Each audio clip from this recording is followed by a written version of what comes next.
Welcome back to another chess game analysis video. So today I want to show you one of my own games because you normally like these. I played in the Swiss League last week and I played a classical game here.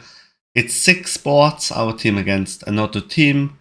We were abroad in Zurich. So let's see this game. I'm playing on the second board with the white pieces. And I go for my London system as usual with the white pieces. A system that I like because you can very much play for a win, but with calculated risk. So it's not an opening where it's basically all or nothing, but you can push for a win, and if it doesn't work, you go for a draw. Because basically it's quite a solid opening. I've never lost with the London system. So this is like the standard reply d4, knight f6, bishop f4, d5. Now it's a mostly transposition of move order. You can go for c3 first, for this. I normally like to develop my pieces just in case. You don't really know what your opponent is doing, and a developed piece is always nice. He goes for e6, e3. Generally, I think he played very fast. He was about 1750, I think. So he knew a little bit of opening theory, not too much, but he knew what to do against the London. c5, correct reply, striking the center immediately. c3, stabilizing the center. And you basically get your pyramid, which is here, and you develop pieces, the standard setup with white here. Knight c6, a good development move. So I continued development with knight bd2.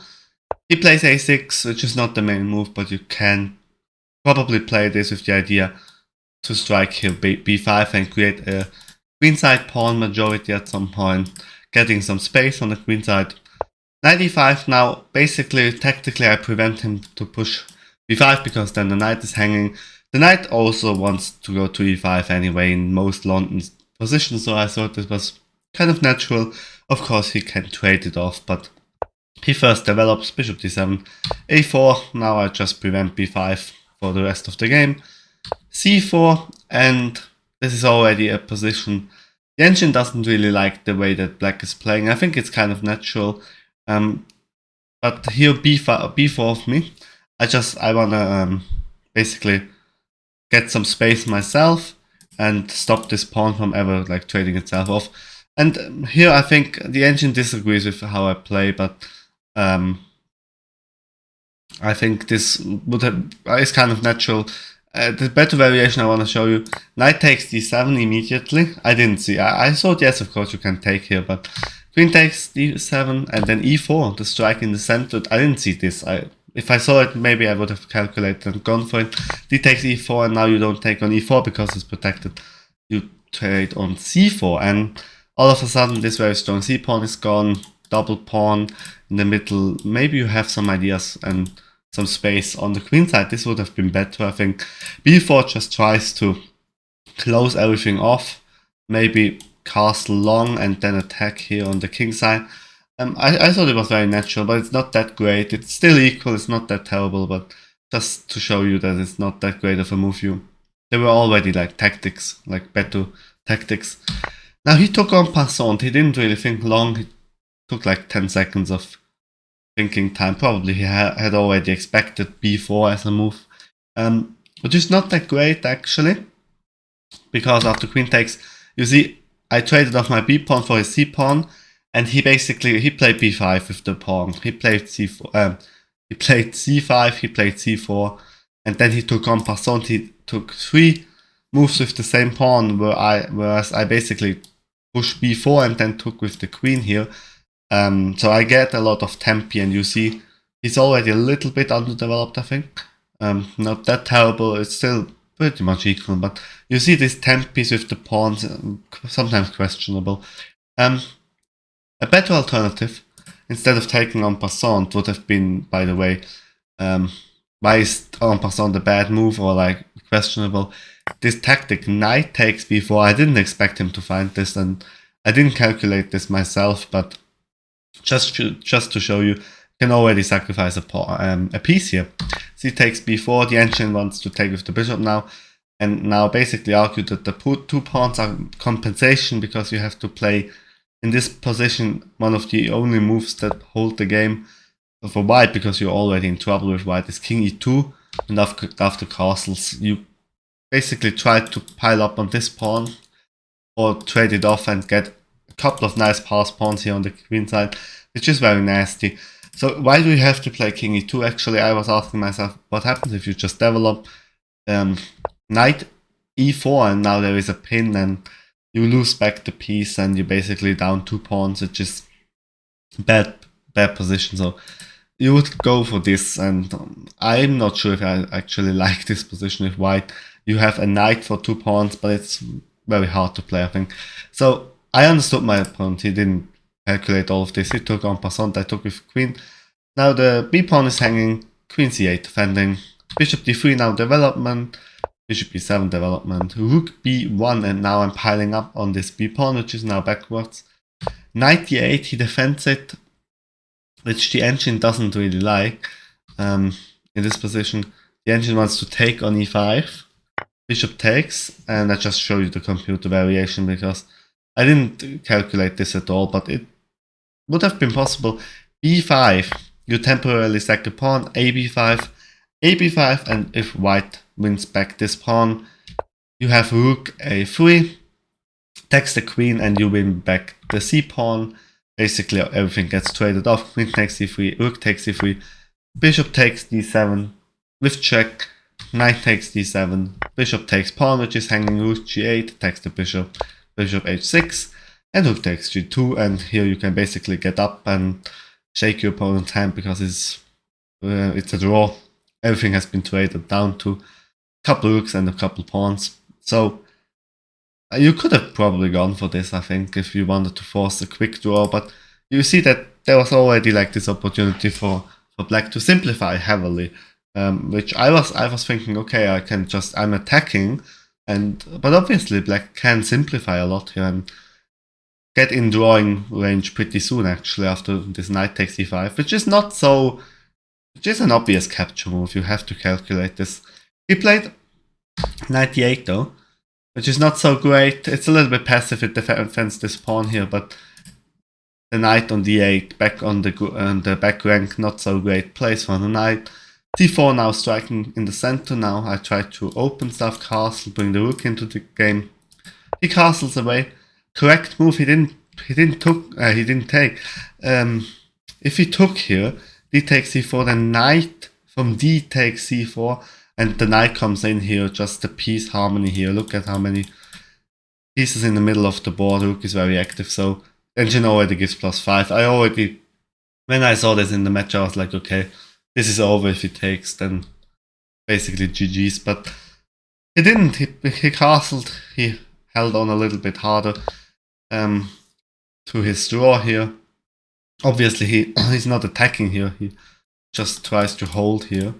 I already realized from his body language as well, something that I think many chess players also underestimate. You can read your opponent. I think you should also try to read him. And I was like, he was always shaking his head, and he always looked like this. And I saw that he was not happy with the position, obviously.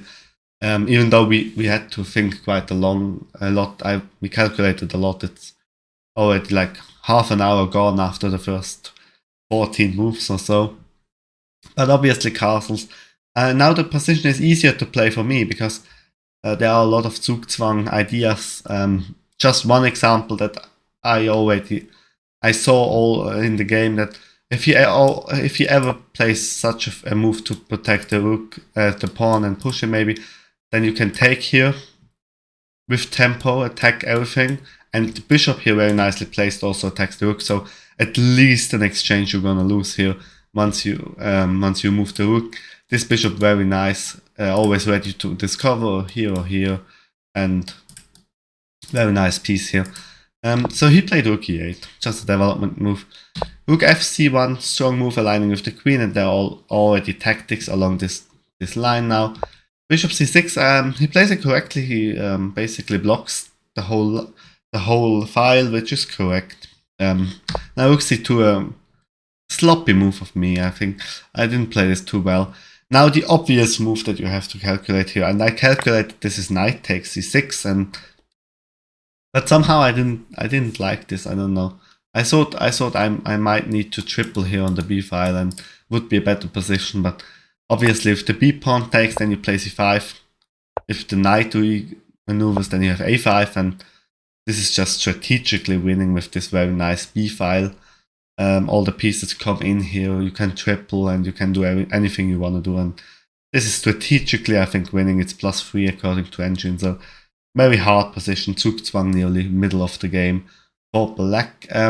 Alternatives would have been to take with the knight, but that just loses a pawn. After like queen takes, rook takes, knight a5, you can try to exchange a little bit of material here, but at the end of the day you just win a pawn with white. I like this variation, but then there is also the option of queen takes, so it was hard to calculate for me because there are a lot of different lines. He has alternatives. It's not a straightforward variation, but he can deviate on many occasions. Here, for instance, the c takes c5, queen takes c5, and then you have knight c4, again with the same ideas of forking. Maybe you can go in here. So this is a very pleasant position as well for me. Knight takes c6 is basically, I can spoil that, the move that I could have played on like 3 different occasions and I didn't. Somehow I was too sure that that Zugzwang situation for him is too bad, and that he basically that I can just wait a little bit, see what he does, improve the position. Improving the position would also have been possible with the arrows that I indicated here, just leaving room for the king, closing the c file here, or just a5 securing this square. But I came with the move rook c2, which doesn't blunder away the advantage, but it's just a useless move. So, but again, position is way better for me. It's Zugzwang situation basically. He has very few moves that he can do. He took here on c4, and I took with bishop. Here, interestingly enough, he offered me a draw. And then he got up from the board and walked around a little bit. And I thought for like 5 or 10 minutes here how to capture, because I have 5 different captures. Obviously, there is like this knight could capture, but I want that knight in the center, so I thought, why not? Probably not. Rook takes would have been an option probably, but yeah, the engine also likes multiple captures, so all the captures are pretty much alright. I was my favorite, actually also the engine's favorite, was knight takes c4. But I somehow, that's also something that sometimes happens when you calculate and play chess, you sometimes see ghosts, and I was like, bishop d5, so dangerous for me. The queen, this knight is pinned suddenly, and I can't fork here, and what happens here? But actually nothing happens here. You could just slide the queen back one square. There are no problems now. There is this fork here, which basically, not like this, like this, tries to pick up anything. Rook very active. This is still pressured. This is completely winning. I don't know. I didn't see this. I was like, okay, here bishop d5, and I don't like the position. And then I suddenly didn't calculate. I was also a little bit sick, and I was sick the entire week, so probably a little bit tired as well. I didn't want to calculate too much, and I thought, okay, he gets counterplayer compensation, but there's nothing there. Queen b2. So this is why I took with the bishop, which is not a bad move, but I have a lot of these inaccuracies in there. Normally I find very forced, good variations, but this Monday I didn't play too well. I always found like the 3rd or 4th or 5th best move, which keeps a +3, a +3 advantage, which is solid, but it's not nothing that now. It always gives away too much, I think, to say it that way. So I declined the draw, obviously. I'm better here, definitely. I realized this, even though I didn't know how to take the pawn, I realized I'm a little bit better. Let's play on. He still has some issues to resolve here. Let's see what he does. He plays knight d7, which is correct. He tries to trade off this very nice knight in the center. Knight df3, so I improved this knight here. I want to recapture with the knight. Knight takes c5, knight takes c5, which happened. Correct. Bishop d6, a move I didn't see. And now, obviously, his idea is to take here and eliminate the very strong knight, and then maybe regroup, maybe f6, regroup the knight into the game. which is a very strong idea. Generally, I think my opponent defended very well. He found these defensive resources, and I didn't find a concrete way to attack him. Bishop d3 I played. Again, knight takes c6. B takes c6 is not so clear like last time, but it still absolutely works. Queen d3, a dominant position, and with the bishop pair, the structure is weak. Nice, very nice knight here on the 8. So I'm pretty sure this would have. I could have probably converted this into a win. B takes would be an option. Again, there is queen takes. I was like, okay, bishop d3, discovered attack on the queen. Queen d5 in the center, queen trade. Again, the structure is very bad.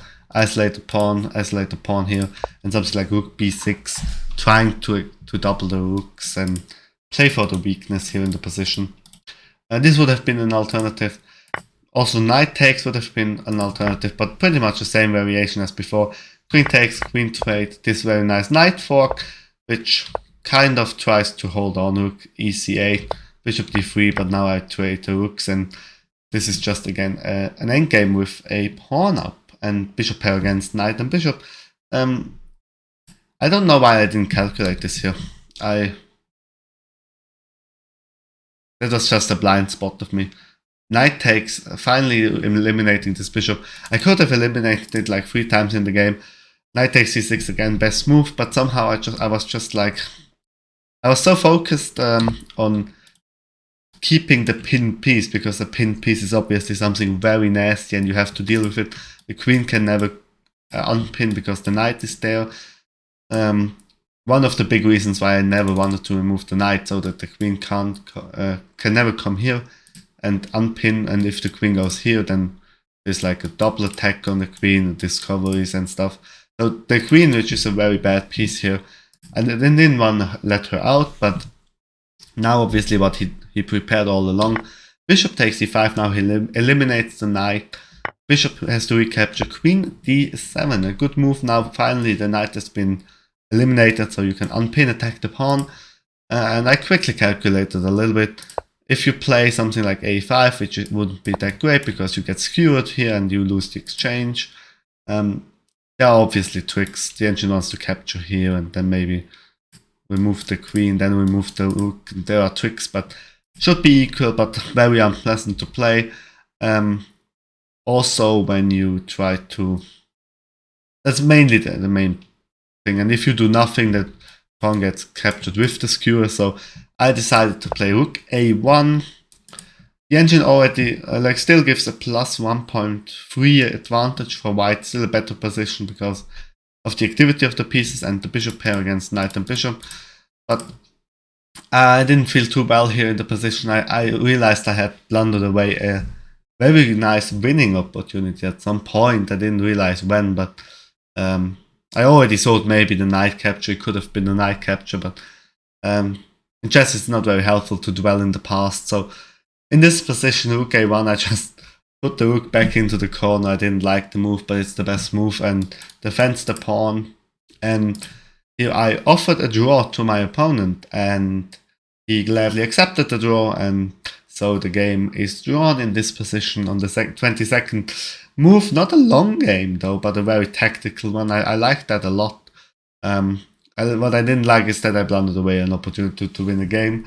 But in the end we won 4-2 the whole game, which is very nice, and I didn't lose a game, which at least something.